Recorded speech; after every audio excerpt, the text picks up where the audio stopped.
Ayun guys. Pupunta kami sa barracks guys. Yan oh. Ganito pala dito.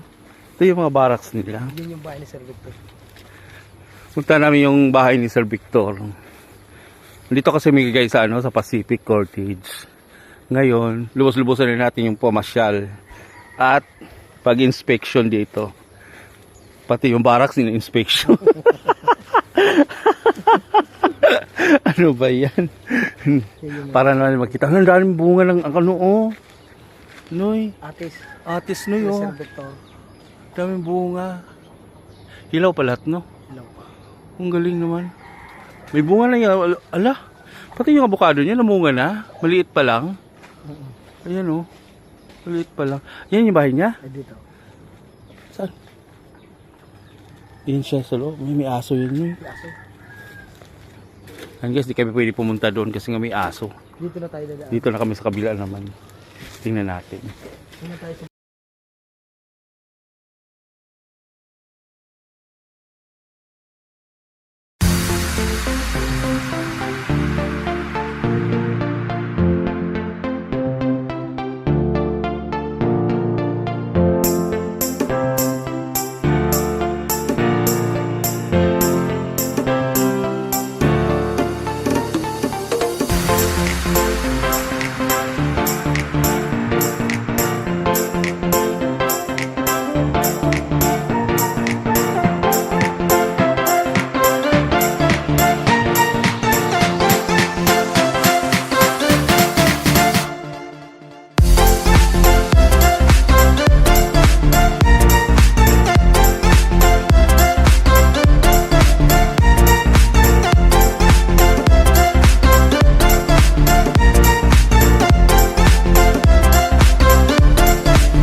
natin.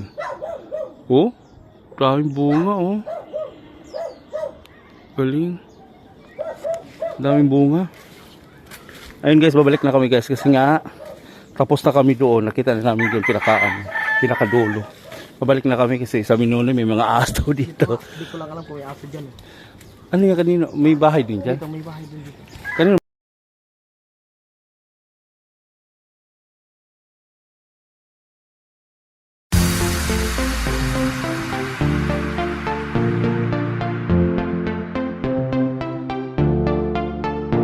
Umulan kasi, no?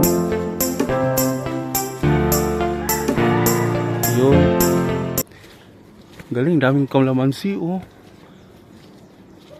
Guys, ang daming kalamansi dito, guys. Malunggay, guys, oh. Dami. Sarap dito mamuhay, probinsya. Wala na yata daanan dyan, eh. May daanan ba dyan, eh? Baka naman makagat tayo. Ayun, daming manok, oh. Kulay itim yung mga manok. Lusot lang naman to. Lusot lang to. Ayan. O diba parang pasil lang to ha. Lusot lang parang pasil ha. Ayan guys. Babalik na kami doon sa planta. Kasi nga nakita na namin lahat ng mga bahay dito. Ayan o. Ganda naman dito kasi ano. Presko. Guys, tingnan mo nga yung guys oh, yung vulkan. Ganda ng vulkan oh. Malapit pala talaga dito ang vulkan sa Pacific no. Ayan oh. 8 kilometers lang yan. Kagaling. 8 kilometers lang. Ganda talaga pagkagawa niya. Pagka ano, walang usok, nasa taas lang yung usok oh. Ang galing. Hindi ba? Sabi nga ni Mama Maricel, pag nakita daw ang vulkan, ang nanonood, mga magaganda. Oh, ayan ma'am ha. Wala na akong masabi ma'am ha. Nagpakita si vulkan, alam mo na. Ayan. Pabalik na kami sa pabrika.